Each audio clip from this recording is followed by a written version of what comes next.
అందరికీ నమస్కారం అండి. అందరూ ఎలా ఉన్నారు? మనం అందరం బాగుండాలని కోరుకుంటూ మన లైఫ్ స్టైల్స్కి స్వాగతం చెప్దాం. ఈరోజు మన కథ ఉత్తమ లక్షణం. జగన్నాథం శివయ్య ఇద్దరివి పక్క ఇల్లే. ఒకసారి శివయ్య జగన్నాథం పొలంలో కళ్ళం నుంచి మేతను తెస్తూ జగన్నాథం కంటపడ్డాడు. జగన్నాథం శివయ్య దగ్గరికి వెళ్ళి, నా కళ్ళం నుంచి మేతను తీసుకెళ్తున్నావు, మా ఇంట్లో ఎవరిని అడిగి తీసుకెళ్తున్నావు అని అడిగాడు. శివయ్య బలవంతంగా నవ్వి, నా కళ్ళంలో మేత తక్కువగా ఉంది, సంవత్సరం పొడుగునా సరిపోతుందో లేదో పశువుల కడుపు మార్చడం ఇష్టం లేక నీ వాము నుంచి మేతను తీసుకెళ్తున్నాను. అడిగితే ఒక రోజుకు కాదంటావా, ఎలాగో తీసుకెళ్ళమంటావు కదా అన్నాడు. ఈరోజు నా కంట పడ్డావు కాబట్టి సరిపోయింది.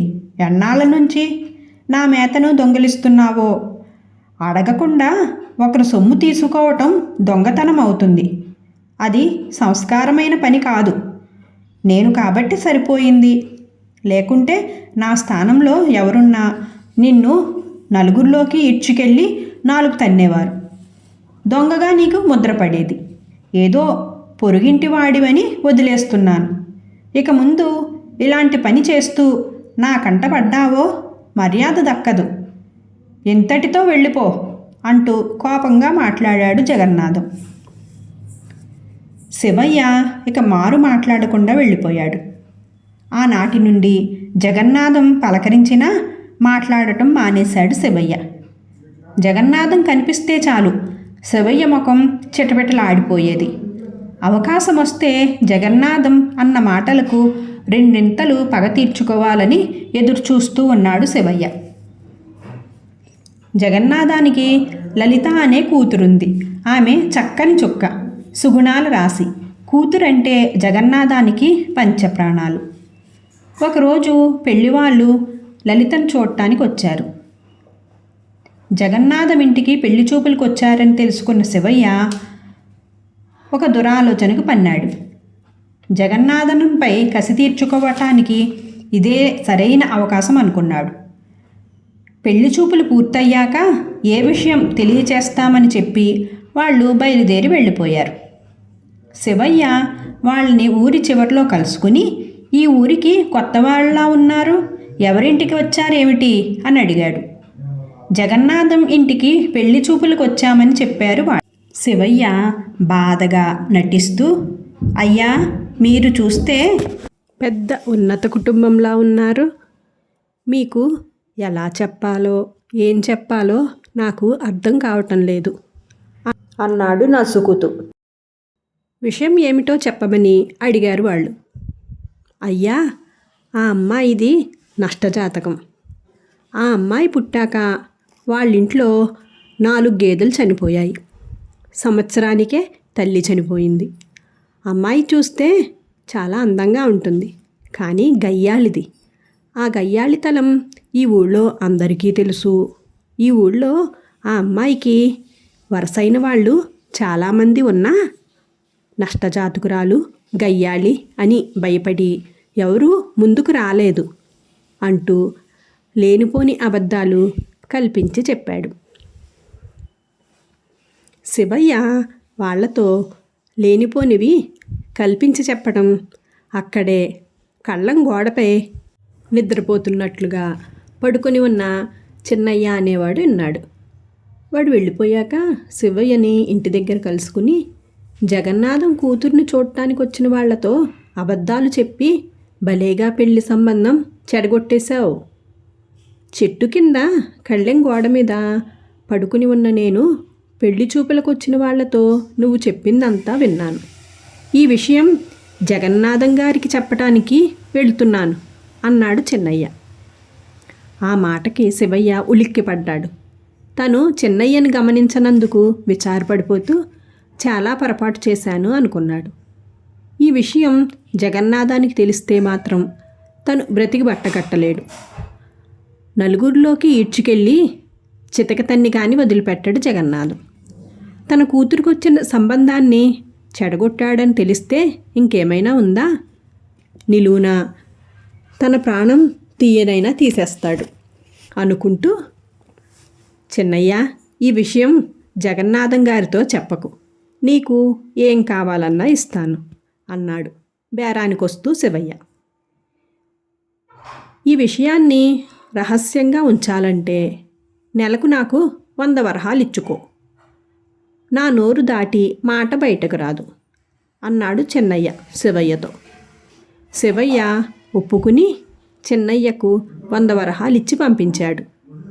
1 నెల తిరిగేసరికి చిన్నయ్య మళ్ళీ వచ్చి, నువ్వు పెళ్లి చెడగొట్టడానికి సాక్ష్యం 4 రోజుల్లో ఏ విషయం తెలియచేస్తామన్న వాళ్ళు జవాబే లేకుండా పోవటం, దీనికి కారణం నువ్వని తెలిస్తే జగన్నాథం నీ చర్మం ఒలిచేస్తాడు, నువ్వు చేసిన పనికి 10 మందిలో అవమానిస్తాడు. ఈ విషయం రహస్యంగా ఉంచాలంటే 100 వరహాలు గిట్టుబాటు కావటం లేదు, 200 వరహాలు ఇవ్వు అన్నాడు. ఇంకా చేసేదేం లేక చెన్నయ్యకి 200 వరహాలు ఇచ్చి పంపించాడు శివయ్య. నానాటికి శివయ్యకి చెన్నయ్య కారణంగా మనశ్శాంతి లేకుండా పోయి క్రమంగా కృంగిపోతూ వస్తున్నాడు. ఓ రోజు ఒక ముని ఆ ఊరికొచ్చాడు. ప్రజలు ఆయన బోధనలు వింటూ తమ సమస్యలు చెప్పుకొని పరిష్కారాన్ని అడుగుతున్నారు. విషయం తెలుసుకున్న శివయ్య ఒంటరిగా ఆ మునిని కలుసుకుని తన సమస్యను పూర్తిగా వివరించి చెప్పుకుని పశ్చాత్తాపడ్డాడు. ముని శివయ్య చెప్పిందంతా విని, నాయనా, జగన్నాథాన్ని నువ్వు అనవసరంగా అపార్థం చేసుకున్నావు. ఆయన మంచివాడు కాబట్టి అడగకుండా నువ్వు కళ్ళల్లోంచి మేత తీసుకుని వెళ్ళటం చూసి నిన్ను ఒంటరిగానే నిందించి ఆ విషయాన్ని మనసులోనే దాచుకున్నాడు. అదే జగన్నాథం స్థానంలో మరొకరెవరైనా ఉంటే 10 మందిలోనూ రభస చేసి ఉండేవాడు. జగన్నాథం నిందించకుండా ఉంటే నువ్వు నీ పద్ధతికి మార్చుకోకుండా ఇంకొకరికి పట్టుబడి అవమానించబడేవాడివి.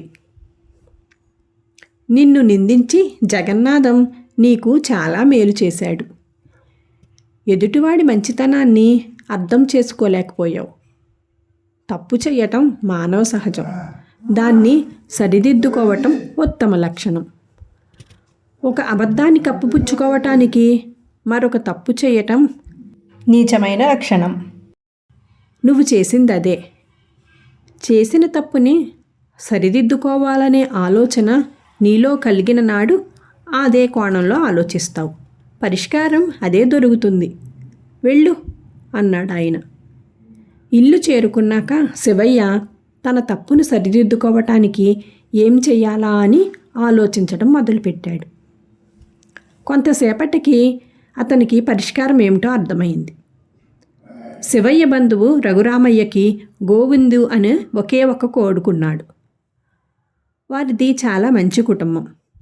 శివయ్య రఘురామయ్య ఇంటికి వెళ్ళి తన ఊళ్ళో మంచి సంబంధం ఉందని చెప్పి రఘురామయ్యని జగన్నాథం ఇంటికి పిలుచుకుని వచ్చి దగ్గరుండి అన్ని విషయాలు మాట్లాడి గోవిందుతో జగన్నాథం కూతురికి పెళ్లి జరగటానికి పురోహితుణ్ణి పిలిపించి ఒక మంచి రోజున ముహూర్తం కూడా పెట్టించాడు. శివయ్య సన్నిధిలోనే గోవిందు లలితల వివాహం జరిగింది. తర్వాత చెన్నయ్య మళ్ళీ శివయ్యకి ఇంకా కనిపించలేదు. చేసిన తప్పును తను సరిదిద్దుకోవటంలో శివయ్యకు శాశ్వతంగా మనశ్శాంతి దొరికి నెమ్మదిగా కాలం గడిపాడు. కథ సుఖాంతం. Thank you for watching guys. Friends, మన కథను లైక్ చేయండి, మీ సలహాలు సూచనలు కామెంట్ చేయండి. ఇంకా ఇలాంటి మరెన్నో మంచి కథల కోసం మన ఛానల్లోకి వెళ్ళి చూడండి. Thank you.